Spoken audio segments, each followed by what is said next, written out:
Hello friend, तो यहाँ पे नेक्स्ट क्वेश्चन है the two cubes each of volume 27 centimetre cube are joint into form a solid, find the surface area of resulting cuboid.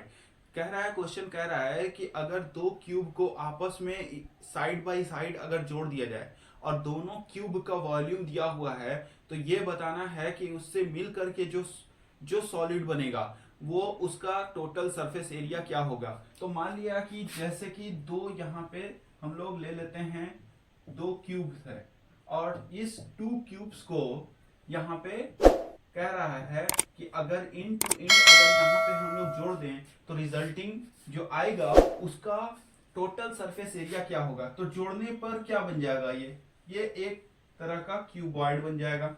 अगर मान लिया कि दो इंड टू इंड अगर हम लोग ऐड करेंगे तो वो क्या होगा, यहां से इसको अगर जोड़ेंगे तो इसका लेंथ बढ़ जाएगा, है ना।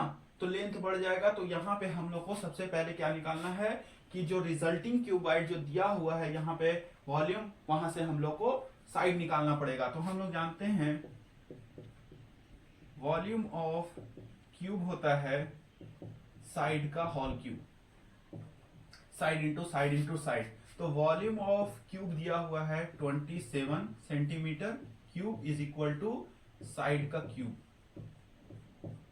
तो इसको हम लोग लिख सकते हैं 3 सेंटीमीटर का whole cube is equal to side का होल क्यूब। तो क्यूब से क्यूब कट गया तो साइड निकल के आ गया 3 सेंटीमीटर। अब जब ये 3 सेंटीमीटर यहाँ पे मिला तो यहाँ पे टोटल लेंथ जो हो जाएगा, टोटल लेंथ हो जाएगा क्यूबाइड का, वो क्या हो जाएगा 3 प्लस 3 यानी कि 6 सेंटीमीटर। और इसका ब्रेथ क्या हो जाएगा, ब्रेथ हो जाएगा, ब्रेथ वही रहेगा, इसमें कोई चेंजेस नहीं आया इसके ब्रेथ में और ना इसके हाइट में कोई चेंजेस आएगा। तो हाइट भी वही हो जाएगा 3 सेंटीमीटर।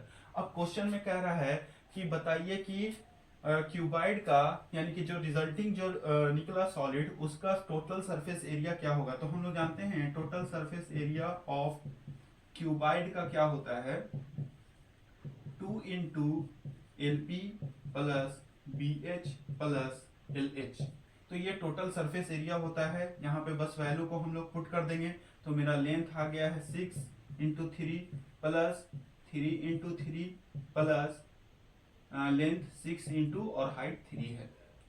तो आएगा 2 इंटू 18 प्लस 9 प्लस 18। तो 18 और 18 36, 36 और 9, 36 और 9 हो गया 45, 45 इंटू 2 यानी कि आ जाएगा 90 सेंटीमीटर स्क्वायर। तो ये इस तरह से ये क्वेश्चन बनेगा, ठीक है।